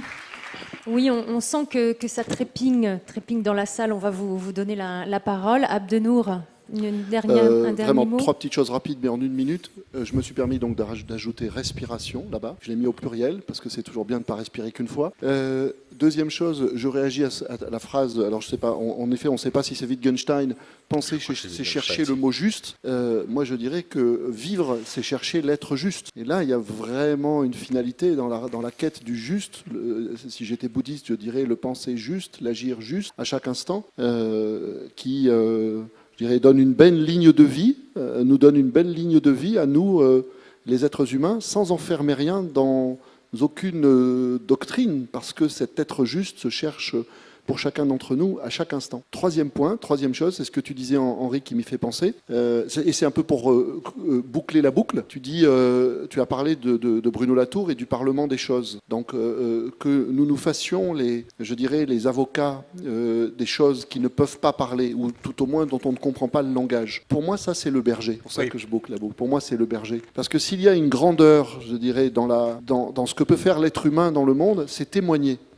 Témoigner des choses, témoigner de l'être, être témoin de l'être. Et pour moi, être berger de l'être, c'est pas surveiller l'être. Absolument. Oui. C'est être témoin de l'être. Beaucoup et qu'il n'y ait pas, mais je ne voudrais pas trop surcharger. Et puis, Abdenour nous a dit qu'il fallait laisser du vide. C'est quand même le mot entraide. Oui. Moi, je pense que nous sommes dans un système qui a banni l'entraide au profit de l'individualisme et de l'arrivisme concurrentiel. Faire de tous ces moments des occasions d'entraide, entraide entre les élèves, entraide entre les générations, entraide entre les spécialistes des différentes disciplines, ça me paraît, je ne l'ai pas écrit, mais j'allais l'écrire. Ouais, bah non. J'allais l'écrire. Je crois que c'est l'autre loi de la jungle, comme disent nos amis Pablo. Je crois que ça pourrait être un paradigme fort, en tout cas quelque chose de central. Il faudrait considérer comme étant essentiel, structure de la scolarité. Merci beaucoup. On continue le dialogue avec certainement des questions en public. Oui, il y en a un peu partout. On commence par... Si, madame. Nombreux à vouloir parler, donc essayez Merci. de faire bien court. Hein. Allez-y. J'ai 2 questions en fait. Je crois qu'il y a un diagnostic partagé sur, je dirais, ce qui doit être amélioré et puis, comme on le disait, les solutions qu'on a mais qu'on n'a pas forcément mises en œuvre. Il y en a 2 qui sont des challenges nouveaux. La première, c'est la question du numérique à l'école, dont on sait bien que ça fait partie aujourd'hui, je dirais, des pédagogies qui sont en plus financées par les pouvoirs publics, notamment par les conseils départementaux au niveau des collèges. Politique publique qui est accompagnée en fait de la mise en œuvre de ce que la ministre de l'époque appelait la pédagogie inversée, et dont le numérique est un des outils. Et le numérique en tant que outil, mais aussi en tant que média, éloigne en fait l'enfant, quel que soit son âge, éloigne l'élève de ce lien à la nature, puisqu'il est par définition un média. Donc je voulais savoir comment vous conceviez la place du numérique dans l'école d'aujourd'hui avec les objectifs écologiques au sens noble du terme tels qu'ils ont été présentés. Ça, c'est la première question. Et la deuxième, il y a un mot qui est revenu souvent dans vos propos, c'est le mot de liberté pour la précédente table ronde. La liberté de l'instruction, elle passe jusqu'à présent par différents moyens, par l'instruction à l'école, mais par l'instruction dans le public, dans le privé, dans le hors-contrat, et y compris par l'instruction en famille. famille. Et vous avez insisté sur le rôle des parents sur la plage du week-end. Ça m'intéresserait de savoir aussi comment vous concevez la liberté de l'enseignement dans ces objectifs qu'on essaye de déceler ensemble aujourd'hui. Tu commences ou... Est-ce qu'on prend toutes les questions? Parce que rien que sur les 2 questions, on pourrait passer de nombreuses heures. Voilà, peut-être alors, si on le veut tout en 15 minutes et je vois qu'il y a au moins 8 ou 10 questions. Oui, je pense qu'on pourrait prendre On plusieurs les questions. on prend plusieurs. Allez, c'est pas, on en prend plusieurs. Il y a le monsieur, oui, vous étiez le monsieur qui est derrière. Donc c'est pas le mien. Bonjour. Alors moi je voudrais savoir ce que vous pensez de Célestin Freinet, qui a quand même proposé pas mal de choses, de sortir des classes autobus. On est un peu plus vers la nature en proposant des potagers, de l'élevage de petits animaux. Voilà. Et ensuite, petite remarque à faire. Je vois qu'il y a écrit du rugby. Est-ce que c'est parce que vous êtes des hommes qu'il n'y a pas de macramé ou de tricot? Voilà. Est-ce que Mais madame, vous savez que la France est allée en finale du rugby féminin aux Jeux Olympiques. Peut-être. Ouais. Ah bah, il faut regarder le match. Hein. France-Nouvelle-Zélande, sujet finale sensible, du c'est Super des faits du 7 rugby, c'est des pour Jeux ça. Olympiques. C'est leur private joke. Ouais, c'est des fous de rugby. Pardon pour cette petite private joke. Oui, ça va. Oui, oui. Vous voulez que je... Non, je peux pas. J'essaye. Philippe a dit, tout a été dit. Dans tout ce qui est dit, c'est magnifique. On a aussi participé de réflexions autour de ça il y a des années. Alors moi, en 82, 83, 84, Toulouse, c'était fantastique en sciences de l'éducation. Depuis, j'ai suivi un autre trajet. Je travaille dans le champ culturel et artistique je fais de l'accompagnement de projets polyturels. En fait, ça s'appelle ingénierie culturelle. Une phrase pour dire que, effectivement, on tente de travailler à une autre ingénierie culturelle. Pourquoi je dis ça? C'est que en fait, la question, moi, depuis des années, c'est comment on fait. Parce qu'effectivement, beaucoup de choses ont été. Donc, il y a à analyser pourquoi ça. Et pour moi, ce qui est au cœur, c'est vraiment de travailler sur les dynamiques et du côté des professionnels, de ce qui se passe. Je commence déjà à perdre mon idée parce que je suis...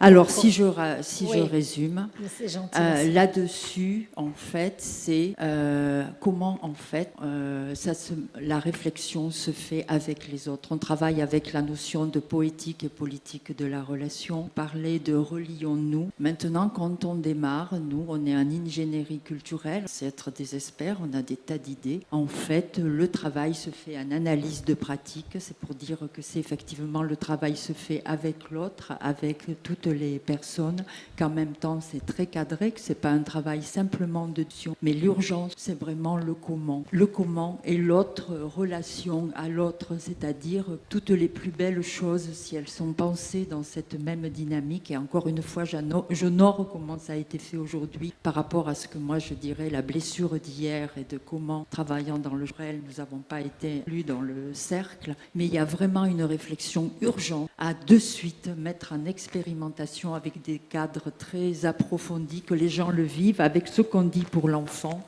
pour l'adolescent, l'engagement, l'expérimentation, le doute et cette révolution scientifique où on est dans l'incertitude. Tout ça doit être appliqué maintenant au quotidien dans une égalité, une réciprocité. Quand Reprenez pas une nouvelle phrase. Merci. Je vois que vous êtes pleine des choses dans votre tête, mais merci mille fois. Il y avait un monsieur quand même tout au fond qui, depuis, qui est derrière la dame et après la dame en noir. Ah bah, on s'est fait piquer. Oui, bon, moi j'ai pas de questions, mais j'ai 3 remarques. J'ai enseigné pendant 40 ans, donc je voulais simplement livrer en 3 phrases le résultat de cette expérience d'enseignement. Pour moi, l'école est bloquée aujourd'hui. On l'a vu ces derniers jours, de la même manière que les blocages se font sur les territoires, sur les autres enjeux, les enjeux environnementaux. C'est partie d'un système pour lequel, effectivement, tout a été dit. Il ne reste plus qu'à faire. Mais le reste à faire, effectivement, on voit bien qu'il est lié à un certain nombre de blocages qu'on connaît. Donc moi, je voudrais simplement livrer 3 réflexions, 3 propositions qui me semblaient être, qui m'ont beaucoup manqué tout au long de ces décennies. Le premier point, c'est de concevoir l'école comme un espace multifonctionnel qui soit arrimé à bien d'autres lieux où puisse se jouer l'intergénération, où puisse se jouer le lien avec un espace naturel, où puisse se jouer le lien avec une ferme, où puisse se jouer, et d'ailleurs on voit d'expérience aujourd'hui en marge de l'école se construire sur ces bases-là, c'est bien que ça répond à une attention, et je pense que ça serait très intéressant parce que pour le coup on aurait la manifestation de l'ouverture de l'école directement liée avec d'autres fonctions dans la ville, dans la cité. Donc je crois que là on aurait un élément important de transformation de l'école, son ouverture. Le deuxième élément, je suis prêt à débattre après sur ces points. Oui, je fais très court, c'est deux autres points. J'ai terminé. Le deuxième point, c'est j'ai été malheureux de voir que l'école ne jouait pas suffisamment en première ligne son rôle de fondation de la République et de la laïcité. C'est-à-dire que quelque part, on a eu progressivement au fil des décennies une forme d'affaiblissement de la fonction de l'école comme fondation du lieu de faire société. Donc, comme pour toutes les autres institutions, un lieu un espace de consommation et non pas de production de la citoyenneté et de l'intérêt commun. Et enfin, pour terminer, l'école aussi est souvent bloquée parce que tout est descendant. Et j'ai dû, moi, au fil de ces années, progressivement construire à côté de l'école une association pour pouvoir être un appui à l'école. J'ai jamais pu recevoir à l'intérieur de mon institution des éléments qui m'ont permis de la transformer de l'intérieur. Et ça, ça me paraît rédhibitoire dans les optiques de... Voilà 3 points qui me paraissent que j'ai retenus. Merci pour vos observations. Merci, monsieur et madame. Et après, peut-être que vous vous partagez. Oui, bonjour, Grégory. Citiez cette épitaphe, monsieur Mérieux, de « tout a été écrit, tout a été dit et tout reste à faire ». Je pense que c'est vrai pour l'éducation, mais c'est vrai face aux catastrophes qu'on vit aujourd'hui. La question que je me pose, c'est comment une institution qui, malgré tout, fait de la reproduction du système, mais la continuation, le monde tel qu'il est, ou la société telle qu'elle est, est-ce que réellement avoir comme si finalité l'émancipation, l'esprit critique, pour amener à une saine et nécessaire révolte, à la fois des enseignants et à la fois des enfants et tous citoyens? Merci. Je souhaitais faire un témoignage. Je suis maman d'une enfant qui est passée par différentes pédagogies, Montessori, Steiner, école publique, qui est maintenant dans une grande école. On pose souvent la question de comment on passe de l'un à l'autre, et ça fonctionne. J'ai du coup pu connaître des pédagogies qui travaillaient beaucoup sur le collectif, et avec la question de la notation, en fait, où l'enfant n'est pas dans un jugement, on n'en a pas parlé, mais qui me paraissent assez fondamentales, effectivement, pour pas être dans la compétition et d'être dévalorisés les uns par rapport aux autres, jugés les uns par rapport aux autres, mais plutôt être dans l'entraide. C'est vraiment des pédagogies qui ont travaillé là-dessus. Et je voulais témoigner aussi de la place des parents. Ce sont des pédagogies qui ont aussi, pour moi, qui m'ont nourri en tant que parent, qui m'ont enseigné. Et je trouve que dans l'école, même si effectivement l'école doit être réservée certainement à des professionnels, mais le rôle du parent est aussi fondamental. Et c'est des écoles dans lesquelles moi j'ai appris aussi de la solidarité entre parents et du dialogue. Et ça m'a paru fondamental pour aussi accompagner mon enfant dans l'apprentissage. Alors, comment voulez-vous vous répartir? Vous êtes tous dans vos pensées, mais qu'est-ce que vous moi, avez... très rapidement, je veux bien réagir sur 2 points. Mais comme l'a dit Philippe, c'est tellement énorme tout ça. Oui, bien sûr. Il faudrait qu'à chaque fois, on refasse un débat. Donc, 2 points, mais vraiment très ponctuels.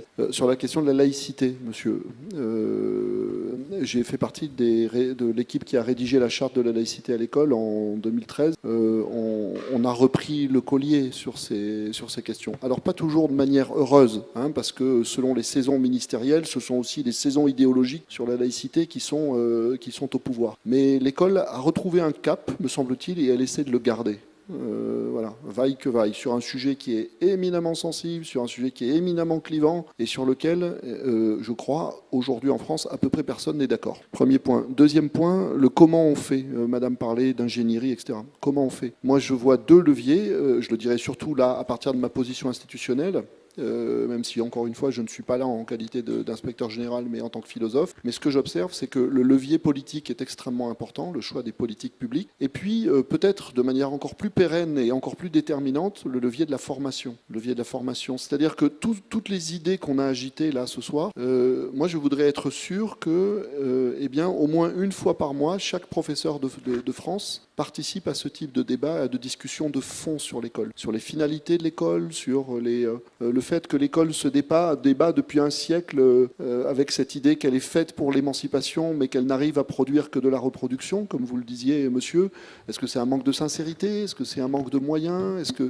Etc. Donc ce levier de la formation, il est très important. Moi, j'insiste à chaque fois que je suis devant des jeunes professeurs. Je faisais il y a 2 jours la conférence inaugurale, la conférence de rentrée de l'Université de Lyon, au Théâtre des Célestins. J'avais devant moi tous les lauréats des concours de l'enseignement, et je leur disais, vous prenez pas un job comme un autre, vous prenez un métier qui peut devenir une vocation et qui demande une véritable conscience politique. Est-ce que vous avez cette conscience politique des enjeux majeurs de l'éducation? Je leur faisais pas une leçon de morale, hein. Je les mettais en alerte par rapport à l'exigence de ce métier, c'est-à-dire à l'exigence d'une formation qui n'est pas seulement une formation à la transmission des savoirs, mais qui est une formation à la conscience du monde. Parce que tu citais Hannah Arendt au début. Hannah Arendt, ça doit être dans la crise de l'éducation, je crois. Le texte sur la crise de l'éducation dit: la première responsabilité du professeur, ou du pédagogue en général, c'est de dire aux jeunes, voilà le monde dans lequel tu arrives. Et ça, c'est une part qui est... ça, c'est pas seulement la fonction du prof de philo. Chaque professeur a à dire, voilà le monde. Mais pour ça, il faut qu'il ait une conscience du monde. Il faut qu'il ait une conscience approfondie, extrêmement claire aussi, claire et distincte, dirait Descartes, des grands enjeux du monde contemporain. Et qu'il se saisisse, qu'il ait un art professoral qui se cultive avec l'expérience, mais déjà à partir de la formation, qui lui permette, à travers chaque enseignement, même quand il est en train d'apprendre les tables de multiplication, même quand il est en train de faire une rectification de vocabulaire, même quand il est en train de parler d'un événement historique qui a priori ne nous concerne plus directement, cette capacité qu'il a à travers son enseignement de faire passer une conscience du monde. Merci Abdenour. Philippe, Henri, qui est-ce qui prend la main? Oui, peut-être je peux enchaîner sur cette question de la formation. Tout a été dit, tout reste à faire. Comment fait-on? Oui, la formation, et Abdenour a raison d'y insister. La formation initiale a été très mal menée. Nous entrons dans une nouvelle réforme avec la rentrée que nous vivons actuellement, qui complique encore les choses, qui met un certain nombre d'étudiants en difficulté, y compris financière, parce qu'aujourd'hui, pour être enseignant, eh bien, il faut beaucoup de temps. Et il faut beaucoup de temps sans toucher un salaire. Hein. Souvenez-vous de l'époque, je ne sais pas si elle était bénie, où on pouvait rentrer à l'école normale en classe de second et être pris en charge par l'État à cette époque-là, dès la classe de second. Aujourd'hui, c'est bac plus 5, sans toucher de salaire et avec des bourses qui sont infiniment... Donc une formation initiale dans laquelle, comme l'a dit Abdenour, les questions de pédagogie sont réduites à la portion congrue, et une formation continue, il faut bien le dire, qui pour moi est totalement sinistrée dans l'éducation. Sinistrée. Elle se réduit à quelques conférences pédagogiques d'inspecteurs plus ou moins généraux qui racontent leur affaire, quelques stages organisés par les rectorats dans le meilleur des cas. Malheureusement, ils n'ont pas pu avoir lieu pour l'immense majorité d'entre eux pendant la période Covid. Mais si on compare le temps accordé à la formation continue d'un enseignant avec ce que l'État impose à ses employeurs privés en matière d'obligation de formation continue, on est dans un ratio de 1 à 5. L'État impose à ses employeurs privés 5 fois plus de financement et de temps de formation qu'il n'en donne lui-même aux agents de la fonction publique que sont les enseignants en matière de formation continue. Donc là, on est quand même devant une question très forte. Je ne suis pas quelqu'un qui a une confiance illimitée dans les tests PISA, etc., et les comparaisons internationales. On peut en discuter, mais il y a au moins un point sur lequel ces comparaisons internationales nous éclairent bien, c'est la corrélation absolument fondamentale entre l'investissement de l'État dans la formation continue des enseignants et l'accompagnement professionnel des enseignants et l'amélioration des systèmes scolaires. Diminution de la violence, amélioration des relations entre les personnes, diminution du stress, capacité à accéder à une recherche plus sereine et plus coopérative et collaborative. Donc oui, la formation continue est sinistrée. Or, c'est la mère de toutes les réformes. Aucune réforme sans accompagnement formatif ne peut véritablement être réellement mise en œuvre. Le deuxième élément, c'est une question de stratégie. Je pense qu'il y a eu trop de réformes dans le système scolaire depuis quelques années. Je pense que ces réformes ont été, pour la plupart, des coups de boutoir, ont été vécues par les enseignants comme des coups de boutoir, que chaque ministre, quand il arrive, commence commence par dire qu'il ne changera rien, puis il change tout, que ça va beaucoup trop vite, que les enseignants voient passer les programmes à une vitesse grand V, qu'ils voient passer les organisations, les tuyauteries scolaires, qu'ils les voient se modifier à une vitesse grand V, mais que toutes ces réformes-là opacifient la réforme fondamentale qui est celle de la pédagogie. C'est-à-dire qu'on passe son temps à réformer l'institution en termes de modules, d'heures qu'on ajoute, d'heures qu'on enlève, d'obligations de ceci, de fait de cela, etc. Et pendant tout ce temps-là, on ne parle pas de la relation des enseignants avec leurs élèves, de la question de la transmission des savoirs, de la question de la découverte des savoirs, de la question du désir d'apprendre et de la question de faire partager ce désir d'apprendre à nos élèves. Donc beaucoup de réformes institutionnelles, structurelles, et au fond, peu de préoccupations pédagogiques, et un débat public qui est occupé quasiment à 100% par des réformes de tuyauterie, au détriment de l'intérêt pour ce qui circule dans la tuyauterie, les savoirs, les enseignants, les élèves. Et puis en termes de stratégie, si j'avais à donner un conseil, mais je le dis, je l'ai donné déjà à plusieurs ministres à peu près sans jamais été entendu, je pense qu'on ne pourrait avancer sur les objectifs que nous avons partagés ici, sur des grilles comme celle-là, que par un travail qui consiste à libérer les initiatives. Voilà, à libérer les initiatives. Je ne pense pas qu'on puisse le faire de manière caporalisante. Moi, j'avais proposé, il y a déjà longtemps, à Lionel Jospin, donc, quand il était ministre de l'Éducation nationale, donc vous voyez, je vous parle d'un temps que les moins de 20 ans, évidemment, ne peuvent pas connaître, j'avais proposé que les professeurs volontaires acceptent de constituer des équipes en se regroupant autour de 4 classes, soit par exemple une 6e, une 5e, une 4e, une 3e, ou 2 secondes et 2 premières, etc., et qu'ils constituent une équipe homogènes, qui travaillent ensemble et qui prennent la responsabilité de ces 4 classes en ayant la maîtrise complète de leur emploi du temps. C'est-à-dire sans être assujettis à une grille comme ça. Qui puissent dire, ah ben voilà, là cette semaine on part en classe verte. Qui puissent dire, bah là, cette semaine on organise des choses un peu différemment parce qu'on accueille une troupe de théâtre et on va essayer quelque chose avec elle. Cette semaine on fait un travail sur l'actualité.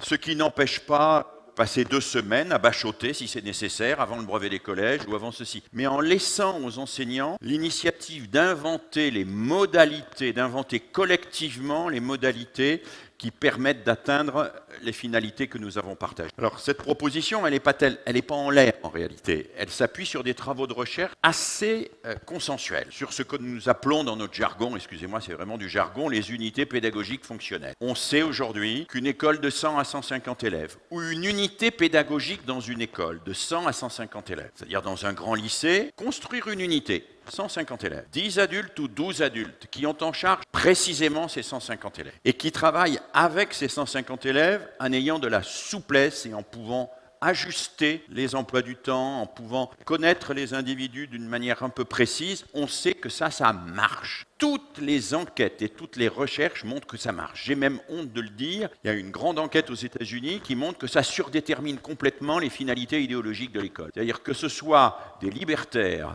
des évangélistes, des pentecôtistes, des militaristes, si vous regroupez les élèves par 120, que vous mettez 15 adultes qui se connaissent tous et qui ont une liberté d'initiative et d'organisation, ça marche. Il y a moins de violence, il y a plus d'apprentissage et c'est toujours un cadre favorable. Alors je ne dis pas que le contexte idéologique n'est pas important. Je dis simplement qu'en termes de levier institutionnel, proposer des choses comme ça, dire dans les collèges, dans les lycées, ben voilà, il y a une équipe qui est d'accord, qui va prendre en charge 3 ou 4 classes. Voilà.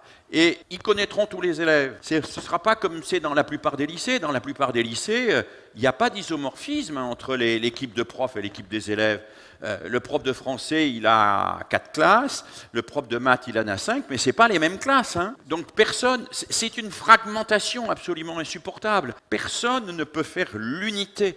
Personne ne peut reconstruire une globalité, une approche, un collectif qui s'approprie quelque chose. Donc, moi, ce que je proposerais volontiers, et je pense que c'est faisable, c'est un appel au volontariat, dans un lycée, dans un collège, voilà. Les gens qui le veulent, et vous allez prouver que c'est possible. Et vous allez prouver que c'est mieux comme fait comme ça. Vous allez prouver que ça marche. Vous allez prouver, vous allez convaincre, parce que vous allez réussir, vous allez convaincre vos collègues que non seulement les élèves apprendront mieux, mais que les professeurs seront plus heureux comme ça, parce qu'ils seront des exécutants, qui seront des concepteurs. Et des concepteurs qui jouissent d'une liberté et qui peuvent faire autre chose que de remplir des cases. Voilà, je pense qu'en termes de stratégie, Bravo. Ce serait une piste. Voilà.